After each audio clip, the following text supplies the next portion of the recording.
기도합시다.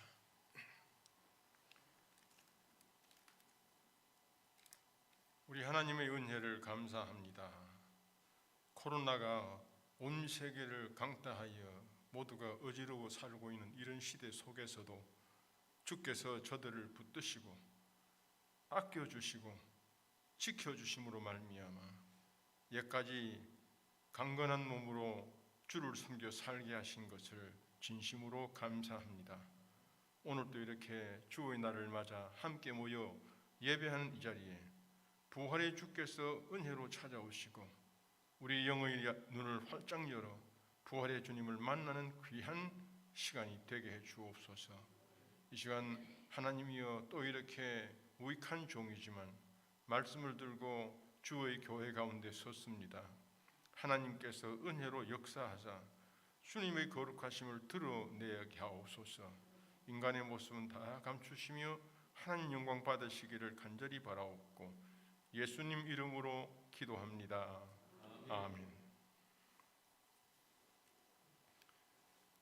반갑습니다. 다들 잘 계셨겠네요. 보니까 모두들 건강하게 만나게 된 거. 어쨌든 저를 이렇게 오라 불러주시고 또 이렇게 강단에 세워주셔서 정말 고맙습니다. 감사합니다. 우리 잘 아는 대로 고린도전서 15장은 부활장입니다. 그런데 바울은 여기서 이런 말을 한마디를 합니다. 10절 보면 내가 나 된 것은 하나님 은혜로 된 것이니 했습니다. 어쩌면 이 부활과 지금 바울이 논증하고 있는 부활과는 별 그런 관계가 없는 듯한 말을 이렇게 합니다. 이 말은 곧 무슨 뜻이겠습니까? 오늘의 자기, 즉 사도가 되고 그가 복음을 전하는 자기가 된 것은 하나님의 은혜라는 말입니다. 그런데 가만히 생각해 보면요, 바울이 이런 말을 하기가 그렇게 쉽진 않았을 거라는 생각이 듭니다. 바울을 아는 사람이 있었다면 뭐라고 말할까요? 저 사람이 웬 저런 소리 하냐? 하나님 은혜, 저 사람은 하나님 은혜를 말할 만한 그런 위인이 아니야 라고 말할 수도 있을 것이라 그 말입니다. 왜 그럴까요? 그는 악인으로 정평이 나 있습니다. 그는 또한 범죄자입니다. 디모데전서 1장 13절을 보면 내가 전에는 비방자요 박해자요 폭행자였으나 라고 했습니다. 그는 온갖 거짓말을 가지고 성도들을 비방했습니다. 더 나아가서 성도들의 예배를 방해했습니다. 그리고 괴롭혔습니다. 이것이 박해자란 말이거든요. 더 나아가서 그는 폭행자 노릇, 성도들을 폭행하는 사람이었습니다.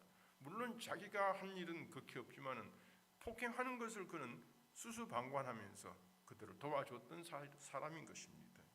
뿐 아니라 그는 큰 위험 인물이라 그 말입니다. 사도행전 9장 1절 말씀을 보면 사울이 주의 제자들에 대하여 여전히 위협과 살기가 등등하여 라고 했습니다. 이게 위협은 공갈 협박을 말하지요. 공갈 협박하는 자라고 누구를 향해서? 주의 제자들을 향해서. 그리고 살기는 무엇입니까? 사람을 죽이려는 기운입니다. 살기가 느껴지는 사람은 곁에 못 섭니다. 무서워서 오금이 소리입니다. 그런데 이 사울은 살기가 느껴지는 사람이라 그 말인 것입니다. 주의 제자들이 그를 만나면 불안해합니다. 그러면서 그게 또 한마디 덧붙인 것은 여전이라는 말이 있습니다.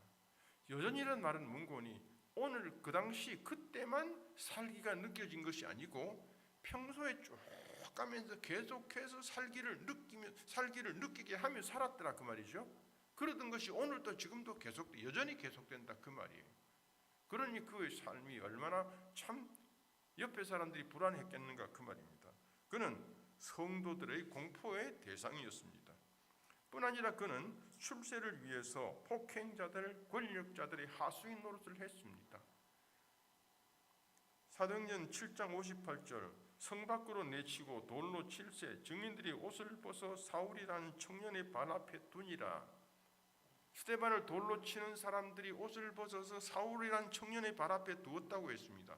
사울은 그때 아마 초년생이었겠지요. 사회에 첫 발을 들여놓았겠지요. 그러니까 직접 나서지는 못하고 지는 그 뒤에 앉아서 옷을 지켜주는 하수인 노릇을 했습니다.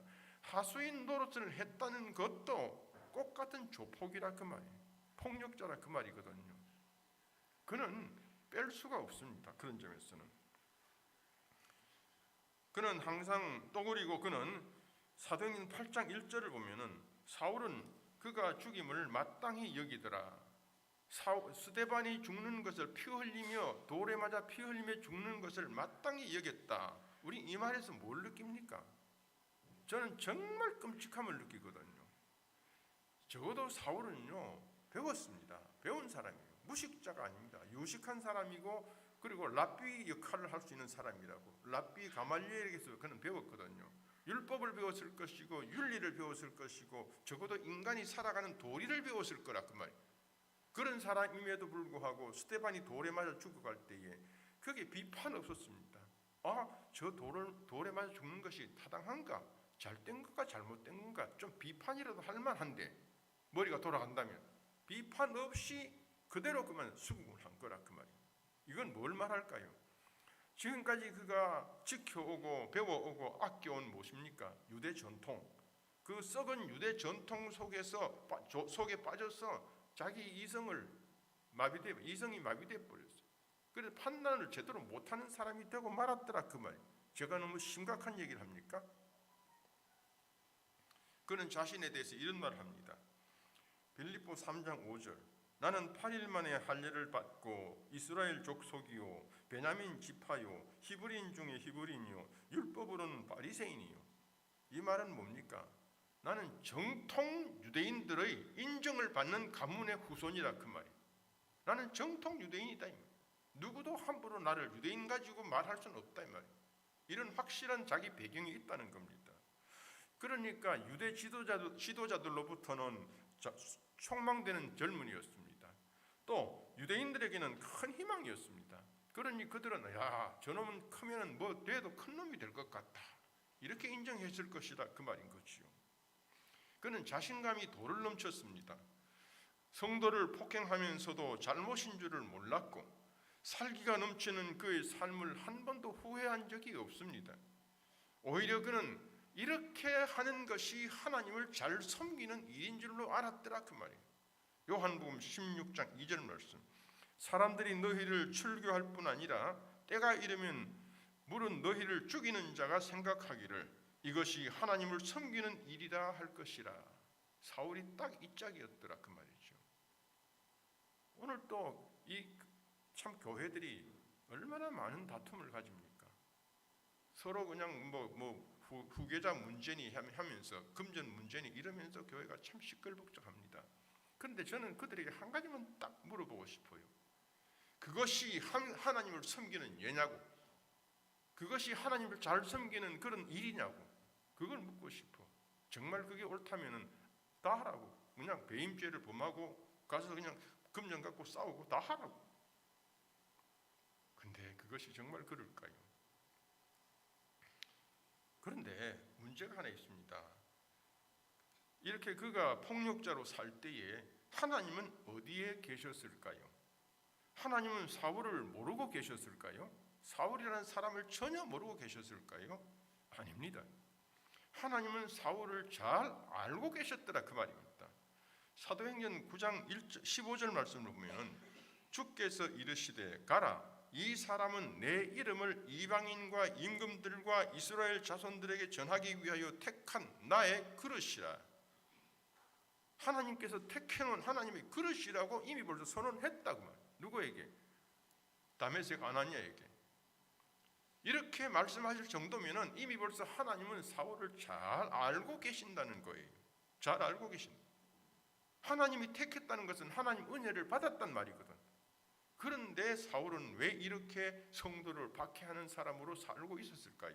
기가 막힐 노릇이라 그 말이에요. 어떻게 이런 일이 있을 수 있습니까? 그것은요 딱 한 가지 이유입니다. 뭔고니까 사울이 하나님의 선택을 받은 자신을 전혀 몰랐다는 거예요. 자기가 하나님의 선택을 받은 은혜를 입은 큰 하나님의 일꾼이라는 사실 자체를 그는 몰랐더라고요. 깨닫지를 못했어요. 그는 훗날 이렇게 말합니다. 디모데전서 1장 13절 보면은 내가 믿지 아니할 때에 알지 못하고 행하였음이라 라고 했습니다. 내가 믿지 않을 때에 알지 못하고 행했다. 뭘 믿지 않았고 뭘 몰랐단 말이겠습니까? 유대교 전통의 하나님은 믿었는데 은혜의 하나님은 믿지 않았었다 그 말입니다. 또 성도를 박해하는 것이 예수를 박해하는 것인 줄로 몰랐더라 그 말이에요. 그런데 알고 보니까 자기가 박해한 그 예수는 누군가 하니까 하나님 보내신 메시아라는 거예요. 그걸 전혀 몰랐더라 그 말이에요. 이렇게 모르니까 내가 그런 짓을 했다 그런 말이거든요. 깨닫지를 못했더라고. 더 나아가서 한 가지, 자기를 선택하신 하나님의 그 큰 은혜를 까마득히 몰랐어. 모르니까 그런 짓 했다 그 말이에요. 알고 누가 그러겠습니까? 인간은요, 은혜를 깨닫지 못하면 오히려 대적자가 됩니다. 우리 친한 사이라도 그가 베풀어준 속마음을 모르면요, 그만 원수처럼 된다 그 말이에요. 이게 인간관계. 참 인간은 묘해. 그리고 무식해. 너나를 모른하고. 가룟유다가 왜 예수님을 팔았을까요? 3년 동안 쫄쫄 잘만 따라다니는 예수를. 그러면서 이익도 많이 본 사람인데 그가 돈을 사랑했기 때문입니까? 예, 맞습니다. 돈을 사랑했습니다. 그런데 그보다 한 가지 더 큰 게 있어요. 뭔고 하니까 스승의 은혜를, 스승이 베풀어준 곱고 순수한 은혜를 깨닫지를 못했어요. 가룟유다의 눈에는 뭐만 보였어요? 은30만 보였어요. 은30이면 족한 거예요. 스승의 은혜는 까마득히 생각을 못했더라 그 말. 이게 스승을 파는 큰 잘못을 저지른 예가 된 겁니다. 은혜는 강물처럼 영혼 속으로 흐릅니다. 흐르는 은혜를 깨닫는 자는 전혀 다른 세계를 경험하게 됩니다. 활짝 열리는 영의 세계를 경험합니다. 은혜의 세계를 모르는 사람은 항상 캄캄한 구석 속에서 산다. 그냥 우거지상을 가지고 괴롭고 슬프고 아프고 이렇게만 사는 거예요. 그러나 은혜의 세계를 깨닫는 사람은요, 넉넉해진다. 그 삶이 풍요로워진다. 사울은 하나님 은혜를 전혀 깨닫지를 못했습니다. 하나님 선택을 받았음에도 오히려 그리스도를 박해하는 폭력배가 된 것입니다. 그러면 하나님께서는 이미 벌써 사울을 자기 그릇으로 선택해놓은 하나님께서는 사울이 이런 모습을 가만두고 보시겠냐 그 말입니다. 절대로 아니죠. 하나님은요, 사울로 하여금 은혜를 깨닫게 하시는 겁니다. 그래서 바울을 변화시켜서 이방인들과 임금과 이스라엘 자손에게 예수의 이름을 전하는 사도로 세우고 싶어 하십니다. 이것이 아버지의 마음인 거예요. 하나님은 사울로 하여금 은혜를 깨닫게 하시는 자비의 하나님이십니다. 그러면 어떻게 사울에게 은혜를 깨닫게 해주실까요? 사울을 하나님께서는 늘 관리하고 계셨습니다. 잊어버리고 내동댕이 치신 것은 절대 아니라고 저는 추측해서 생각해 봅니다. 아까 읽은 우리 사도행전 9장 15절에 택한 나의 그릇이라고 했을 때에 하나님께서 택해놓고 내버려 두셨을까요? 아니에요. 저는 그렇게 생각하지 않습니다. 비록 사울은 성도에게는 공포의 대상이었지만 하나님은 선택하신 그릇입니다. 이는 그를 긍휼히 여기셨고 그를 아껴주셨고 그와 함께 하신다는 약속이라 그 말이에요. 그러면서 사울이 알게 모르게 늘 그 곁을 품어주셨더라 그 말이에요. 오늘 우리들도 마찬가지입니다. 하나님은 나 모르는 사이 나를 지키고 계신다고요. 우리는 그걸 깨닫지를 못해. 그러니까 그 은혜를 모르는 사람이 되고 만 거지. 그리고 하나님은 사울에게 큰 경험을 시킵니다. 어떤 경험을 시킵니까? 한 가지는요, 스데반의 기도에 동참하게 합니다. 스데반의 기도에 막 고개를 숙이고 눈을 감진 않았겠지만 그 기도 소리를 듣게 한다 그 말입니다. 스데반의 기도가 무엇입니까? 사도행전 7장 60절 무릎을 꿇고 크게 불러 이르되 주여 이 죄를 그들에게 돌리지 마옵소서. 아마 사울은요, 일평생 그때까지 살아오면서 이런 기도를 들어본 적이 없을 거라고요. 왜 그럴까요? 그는 눈에는 눈, 이에는 이 이렇게 응답하는 유대 전통 속에서 살았거든. 유대 전통은요, 원수를 위해서 기도하라 이게 없어요. 눈에는 눈으로 갚아라 그 말이에요. 이에는 이로 갚아라 그 말이에요. 그것밖에 없는 거예요. 그러니 이런 기도는 너무 신비롭고 희한한 기도예요. 도무지 믿을 수가 없는 기도거든. 이런 기도를 들었습니다. 저는 여기서 한 가지, 말씀에는 없지만 확신하는 것 한 가지가 있습니다. 스데반의 이 기도가 바울을 변화시켰다는 거예요. 저는 그렇게 확신하고 싶어요. 제가 잘못입니까? 이 같은 원수를 위한 기도는요, 전혀 몰랐던 겁니다. 그리고 또 이 사울이 한 가지 더 경험한 것은 뭡니까? 부활하신 예수님을 만난 것입니다.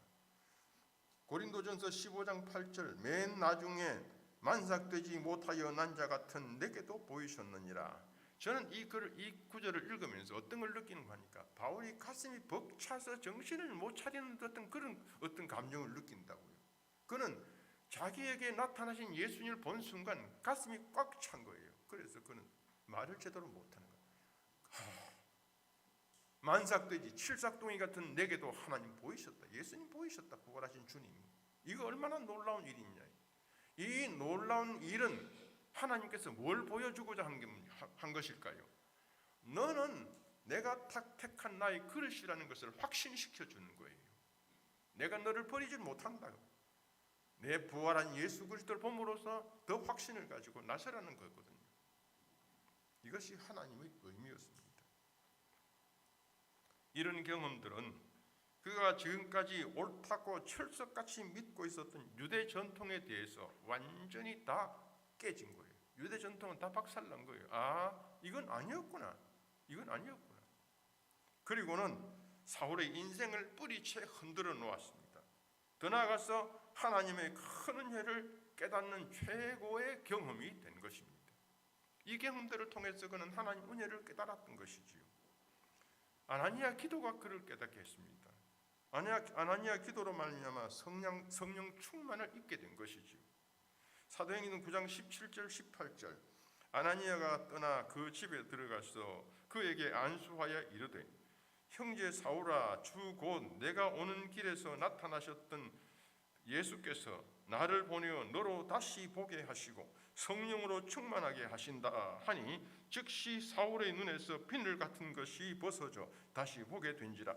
일어나 세례를 받고 음식을 먹으며 강건하여 지니라. 아나니아가 그를 안수했습니다. 그때 성령 충만을 받았습니다. 이것만 해도 큰 은혜 아닙니까? 그런데 그가 세례를 받았습니다. 세례를 받고 지난날 과거를 다 씻었습니다. 세례의 의미가 그거잖아요.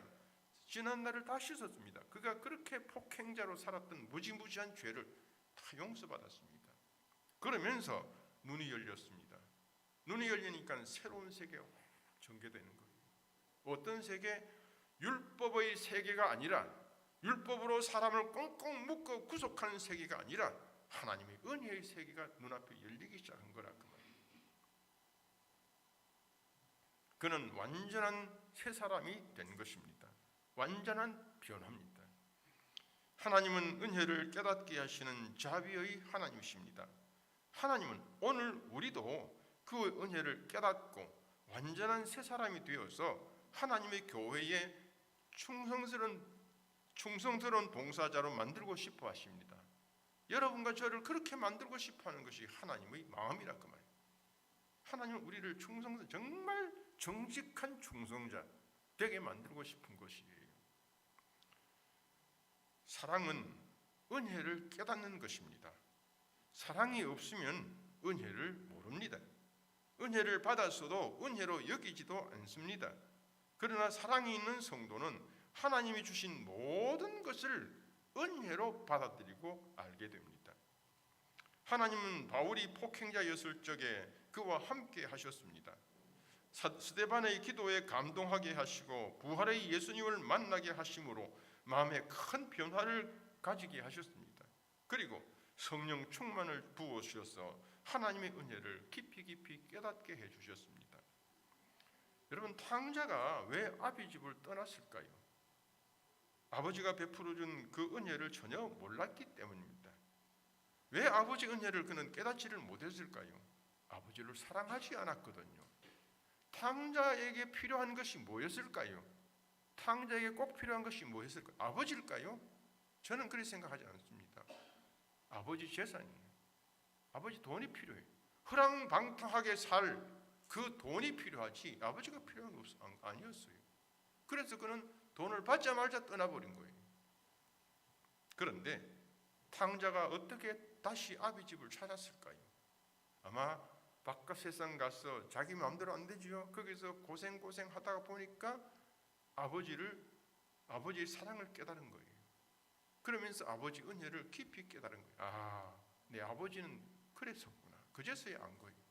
그러니까 돌아간 거지. 여러분, 누가 효자가 될까요? 효자. 자식들 중에서 효자가 있고 때로는 불효자가, 같은 자식이라도 아롱이다 그렇습니다.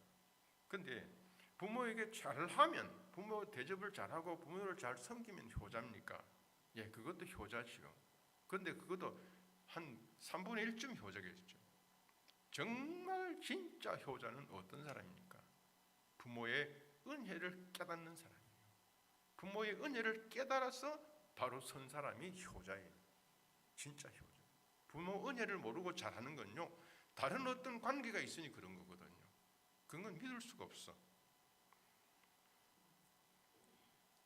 자식들이 알아야 할 부모의 은혜는 어떤 것들이 있다고 생각하십니까? 예, 많겠죠.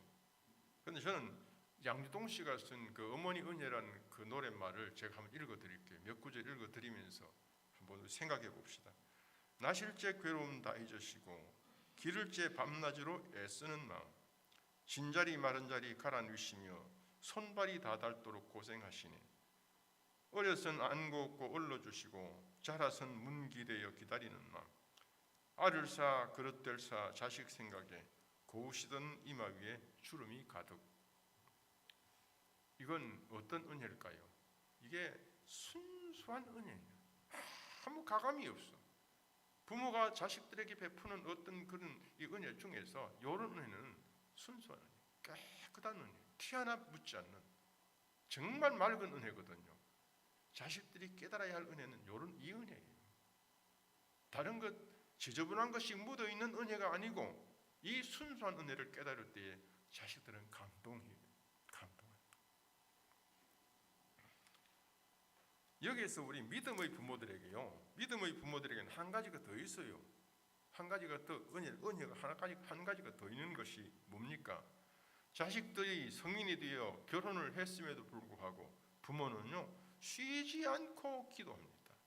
이게 성도들의 부모, 성도 부모들의 그 은혜입니다. 그러면서 언제까지 기도합니까? 당신이 이 땅을 떠나는 그날까지 끊임없이 기도하거든요. 저도 다른 건 좀 빠져도 우리 자식놈 기도는 빠지지 않거든요. 눈만 감으면 나오는 거예요. 그 왜 그런지 모르겠어요. 그건 내가 볼 때 핏줄이라기보다는 도무지 이해가 안 돼요. 그게 부모라는 거예요. 이런 부모님 맑고 깨끗한 은혜를 깨닫는 자가 효자입니다. 모든 자식들이 그럼 다 이 은혜를 깨달을 수 있을까요? 아닙니다. 부모를 사랑하는 자만이 깨달을 수가 있는 비밀이거든요. 이거는 부모를 사랑하는 자만 깨달을 수 있어요. 사랑이 은혜를 깨닫게 하는 겁니다. 부모에 대한 사랑이 없으면 이런 부모의 은혜는요, 전혀 생각이 안 납니다. 없어요. 왜 날 낳았냐 이런 소리는 한다고 가면, 때로는 뭐 날 요 모양 요 꼴로 만든 것 이건 왜 이랬냐 하고 부모 투정이나 한다고요. 부모 마음 그냥 완전히 뒤집어 놓거든요. 때로 어떤 사람들은 용돈 안 준다고 그냥 할머니 그렇게 어머니를 구타하고 신문에 드러나잖아요. 예, 정말 괴로운 그런 일들도 있습니다. 효자와 불효자의 차이는요, 부모의 순수한 은혜를 알고 모르고의 차이입니다. 부모들도요, 한 가지 자녀들에 대해서 고마움을 좀 알고 살아야 합니다. 자녀들이 너무 고마운 거예요. 고마운 마음을 가져야 일이 해결된다고요. 어떤 게 고맙습니까? 태어나 준 것 그거 고맙잖아요. 태어나 주고 또 무탈하게 그냥 잘 자라주는 것 그것도 얼마나 고마워요. 그러면서 자라면서 재롱을 부려가면서 그러면서 부모를 기쁘게 해주는 것도 참 고맙지요. 때로는 어디 취직해서 월급 받았다고 용돈 준답시고 몇만 원 끼워주는 것, 그것도 얼마나 고마워요. 이런 순수한 고마움, 이런 깨끗한 고마움, 이런 고마움들이 부모 마음속에 있을 때에 부모님도 얼마나 행복한지 모릅니다. 너무 즐거운 거예요. 부모와 자식 사이의 관계가 상대적이 되면 이미 물 건너간 관계입니다. 즉 당신이 잘해주면 나도 잘할 거라 하는 이런 타산적 관계가 성립된다면 그건 아무 관계도 아닙니다. 다시 말해 불효자, 효자가 아니지요. 부모와 자식 사이의 관계는 유산이나 물질 관계를 떠나서 오직 사랑으로 자식들은 부모의 은혜를 알고 부모는 자식들의 고마움을 아는 그런 가정이 행복한 가정이며 그런 가정이 효자 효부의 가정이라 저는 그렇게 믿고 싶습니다. 여기 우리 본문에서 바울이 나를 나되게 한 하나님의 은혜라고 했는데, 그럼 나를 나되게 한 하나님 은혜라는 것은 그럼 뭘 말할까요? 어떤 것들을 말하는 겁니까? 바울이 말한 그것은 바울에게 있어서 바울에게 주신 하나님의 모든 것을 그는 일컬어 나를 나되게 한 하나님 은혜라고 그렇게 표현을 한 것입니다. 그가 이 땅에 태어났고 자라면서 가말리엘 문화에서 자랐고 그리고 또 사도가 되고 복음을 전하는 충성스러운 일꾼이 되고 다른 사도들보다 더 많은 수고를 하게 하시고 이런 모든 것들이 하나님 은혜라는 겁니다. 나를 나되게 하신 하나님 은혜. 그런데 거기서 한 걸음 더 나갑니다. 바울이 말한 은혜는 복음을 전하느라고 목마르고 굶주린 것도 그는 은혜라고 합니다. 고난과 환난을 당한 것도 은혜라고 표현합니다. 채찍에 맞고 태장으로 맞고 옥에 갇힌 것도 은혜요, 풍랑으로 고생한 것도 은혜며 심지어는 루스드라에서 그가 돌에 맞아 죽었습니다. 그것도 은혜라고 그런단 말이에요. 어찌 보면 정신 나간 사람 같아. 모든 것이 은혜라는 거예요. 고린도후서 12장 10절 그러므로 내가 그리스도를 위하여 약한 것들과 능욕과 궁핍과 박해와 곤고를 기뻐하노니 이는 내가 약한 그때의 강함이라 했습니다. 그는 말합니다. 약한 것, 능욕, 궁핍, 박해, 곤고 이것도 전부가 다 하나님 은혜라. 왜 은혜냐? 약한 나를 강하게 만들게 하기 위해서, 오늘 나를 강하게 하기 위해서 과거에 내게 주신 것이라 그 말. 이걸 그는 은혜로 받아들인다는 거예요. 얼마나 기가 막힌 노릇이냐고요. 그뿐 아닙니다. 그는 심지어는 뭡니까? 그 평생에 그를 딱 붙어 따라다녔던 게 있습니다. 그것이 뭐예요? 사탄의 사자, 소위 말하는 가시라는 거지요. 가시까지도 그는 하나님 내게 만족하라고 주신 은혜다. 그는 그렇게 고백한다 그 말입니다. 바울에게 있어서 그의 일생에서 은혜 아닌 것이 없었습니다. 모든 것이 다 은혜였습니다. 오늘 우리 성도들도 우리의 일상도 모두가 하나님 은혜입니다. 우리가 예배 시간에 참 말씀을 통해서 은혜를 받고 기도를 통해서 하나님의 참 눈물로 은혜를 나누면서 그러면서 살아가는 것도 하나님 은혜 아닙니까? 거기에서 아침에 눈을 뜨고 저녁에 잠드는 것도 은혜입니다. 그리고 하루 세 끼 밥 먹는 것도 하나님 은혜입니다. 더 나아가서 우리에게 주어진 자식들도 은혜, 우리에게 주어진 부모님들도 은혜, 모든 것이 은혜입니다. 내 생활 속에서 기뻐하는 것도 은혜, 즐거워하는 것도 은혜, 만족할 것도 은혜, 전부 은혜입니다. 우리에게 은혜 아닌 것이 없다는 것이 바로 바울의 은혜라는 것. 바울의 말한 은혜의 그 의미가 바로 이런 뜻이라 그 말인 것입니다. 이뿐만 아닙니다. 우리의 은혜는 슬픔도 부족함도 은혜요, 질병도 절망도 실패도 은혜요. 이 모든 것들은 나를 만들기 위해서 주신 하나님 은혜라는 것입니다. 이 은혜를 누가 깨달을 수가 있느냐? 하나님을 지극히 사랑하는 자만이 이 은혜를 경험하면서 내 몸에 체험할 수가 있는 것이라 그 말입니다. 욥기 1장 21절 말씀을 보면은 이르되 내가 못해서 알몸으로 나와 싸운즉 또한 알몸이 그리로 돌아가올지라 주시니도 여호와시요 거두시니도 여호와시니 여호와의 이름이 찬송을 받으실지니다 라고 했습니다. 여기 욥은 주신 이도 여호와요, 거두어 가신 이도 여호와라고 그랬습니다. 그러면 주신 이가 여호와니까 여호와께서 내게 주신 것은 은혜라 그 말 아닙니까? 은혜인데, 그러면 하나님이 욥에게 주신 것이 뭡니까? 목숨을 주었습니다. 생명을 주었어. 은혜입니다. 생명을 거두어가, 그것도 은혜라는 거예요. 주신 이도 여호와요, 거두어 가신 이도 여호와라니까 은혜라는. 그에게 건강을 주셨습니다.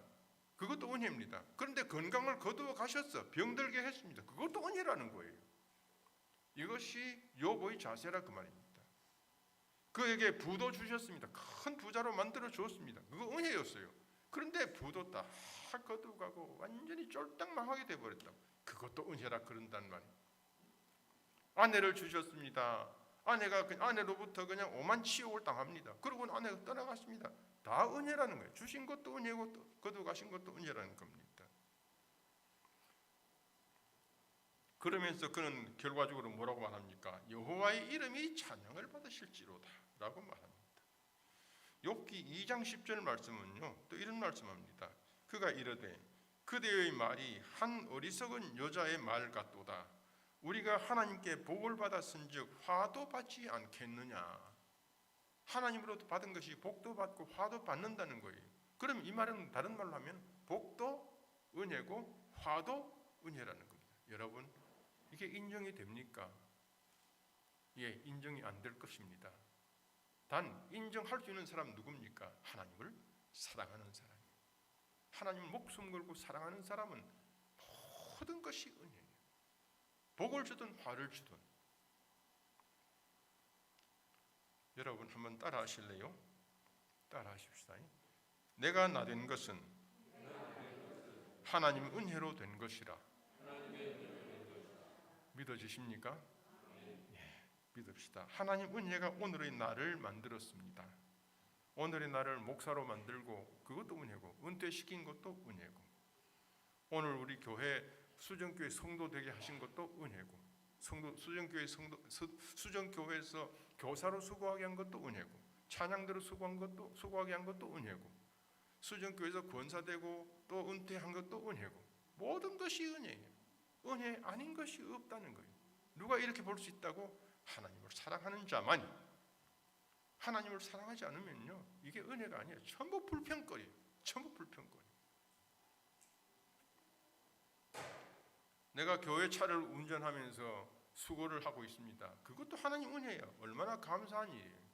은혜로 생각하면 감사한데 왜 나보고 이런 걸 시키냐? 그러면 그건 불평거리거든. 내가 아버지가 되고, 내가 할아버지가 되고, 내가 어머니가 되고 할머니가 된 것도 다 은혜예요. 우리는 이 은혜를 늘 깨달아야 합니다. 모든 것이 나를 나되게 하기 위한 하나님의 은혜입니다.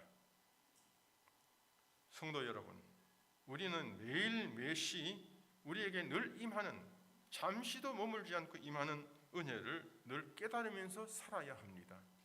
이 은혜를 깨달으며 살 때에 우리 영혼이 생기를 얻게 됩니다. 우리 삶이 더욱 활발해지고 밝아지고 즐거워집니다. 행복해집니다. 이런 행복한 성도들이 모여서 충성하는 우리 수정교회가 더욱 은혜로워지고 복된 교회가 되어지기를 주님 이름으로 축원합니다.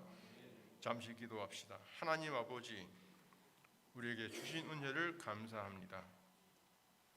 늘 깨달으면서, 하나님을 진심으로 사랑함으로 깨달으면서 우리의 삶이 더욱 밝아지고 아름다워지고 더욱 넉넉해지게 해 주옵소서. 예수님 이름으로 기도합니다. 아멘.